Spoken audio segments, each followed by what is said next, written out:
Two figures walking down the road, the crunch of gravel.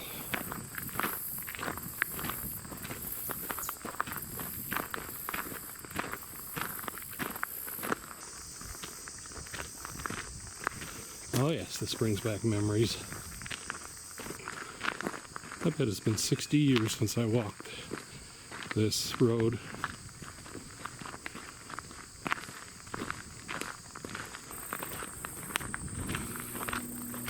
And we were always walking behind the cows when we were walking down this road. Mm-hmm.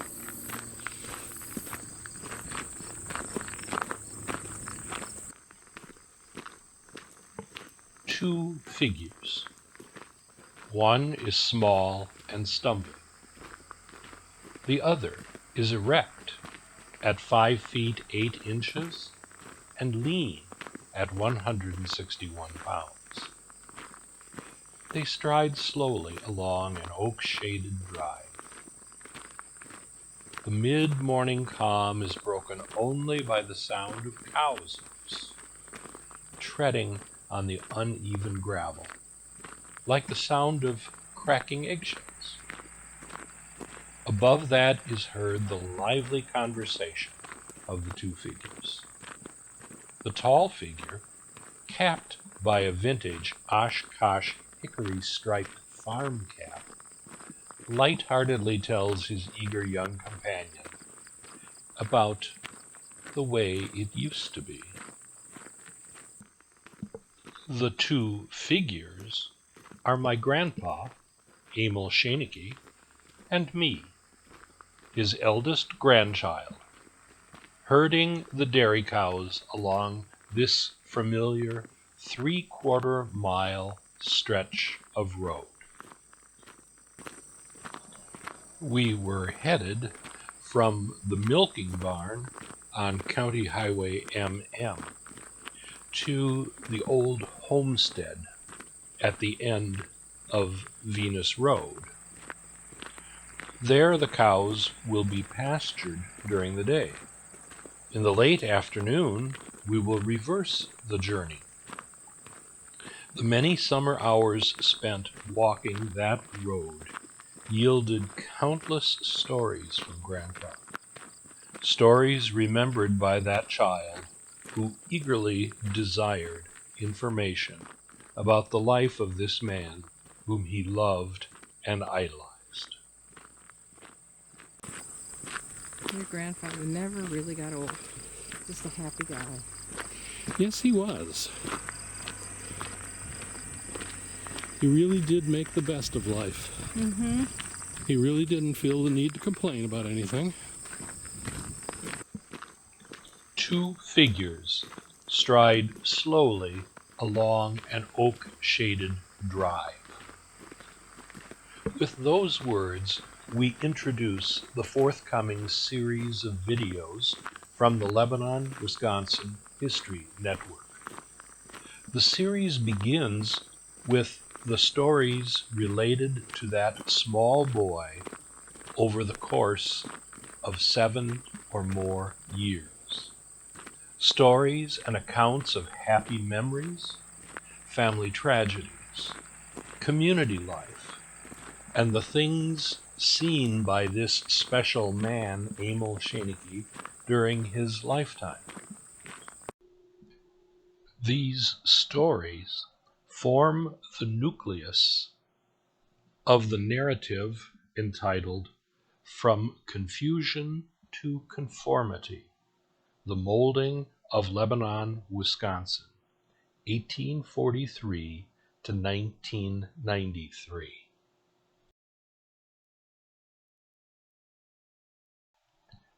What began as a book tracing the first 150 years of the history of Lebanon, Dodge County, Wisconsin, has morphed into a documentary video series that is likely to grow into 20 or more episodes, each approximately 30 minutes in length.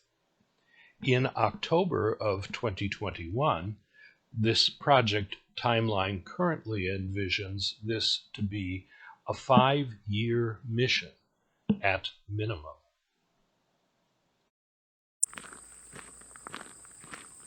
As a child, Grandpa gave me the greatest gift one human being can give to another. Grandpa conferred upon me the gift of the story. It is a godsend that flourishes within my spirit and cannot be purchased at any price. By way of this documentary video, I intend to bequeath this precious gift to yet another generation. This series of videos becomes Grandpa's gift and my gift to Lebanon. The gift didn't come all at one time, nor was it packaged in glitzy gift wrap. Rather, the gift was doled out in bits and pieces, on long walks down a country road, on the banks of the Rock River with a fishing pole in hand, or on the glider swing as Grandpa smoked his pipe on a Sunday afternoon. Bit by bit, the story took shape, and as each new piece was added to the puzzle, the core of my being was shaped and molded. My passion for history became all-consuming.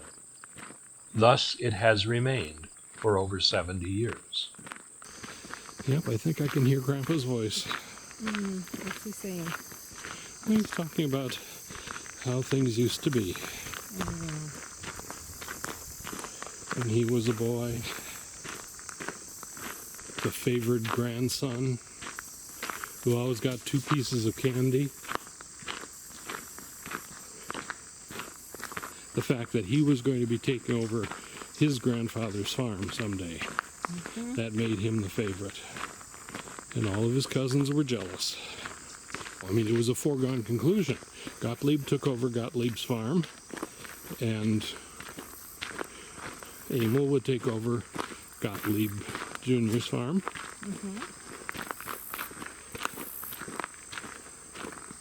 See, I was born on this place, and this took more than, that's what I hear from my other cousins, they say he always take more from me.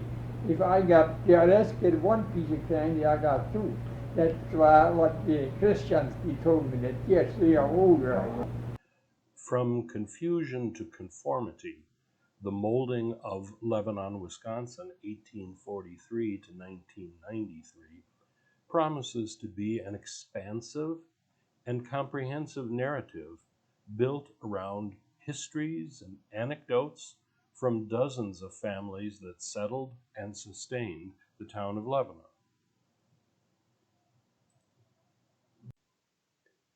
These are families deeply rooted in the history of Lebanon, and they will tell their stories using narrations and primary source materials like diaries and genealogies. Their experiences describe the procession of the past from the arrival of the first Euro-American settlers through the early 1900s. To illustrate and punctuate the storyline, we continue to compile hours of drone videos, walking videos, and driving tours in the Lebanon area.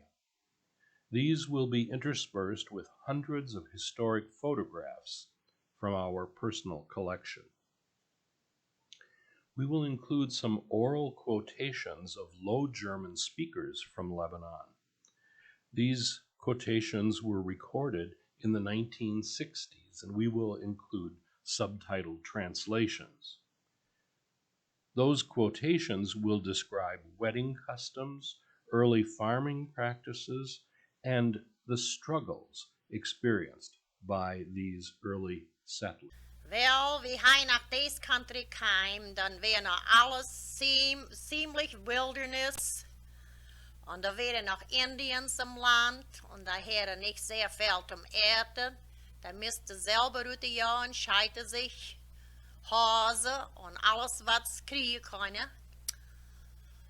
Und da haben wir sehr grabsen mit der Beam, haben sich mit Land machen, das Leben können machen in this country.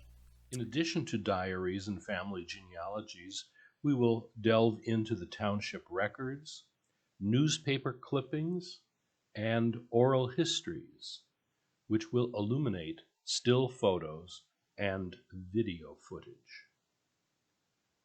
Lebanon was to be a place where German settlers could live out their hopes and dreams and their faith. Theirs was a simple faith, dominated by thoughts of survival in the difficult world of the present and the hoped-for blessing of a life in a new world to come. Johann Friedrich Wirth was an avid poet and diarist. His poetry documents a sample of the uncomplicated yet deep faith that shaped and informed many of our Lebanon forebears. We will examine seismic shifts in Lebanon's political loyalties.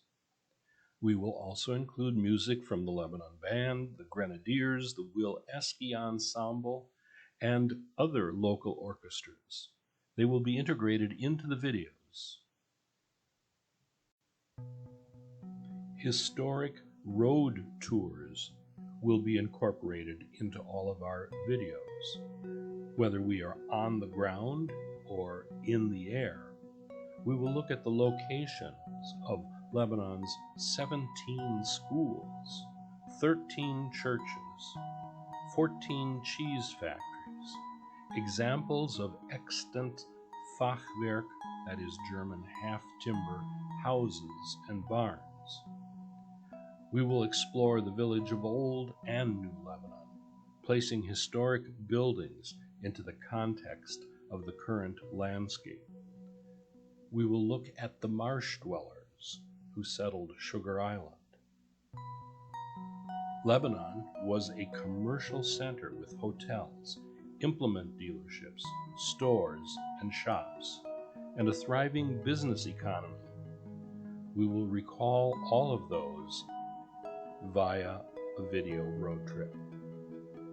The crucial role of the Lebanon Band and the Lebanon Fire Department as stabilizing forces in the community will be absorbed into the narrative. There will be accounts of several major fires integrated as well.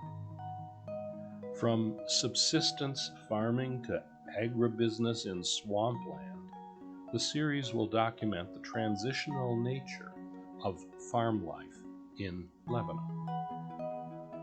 Yes, there were robberies, murders, civil disobedience, financial skullduggery, and mischief of all kinds as a part of Lebanon's history. You may count on more than a few stories being featured in this series.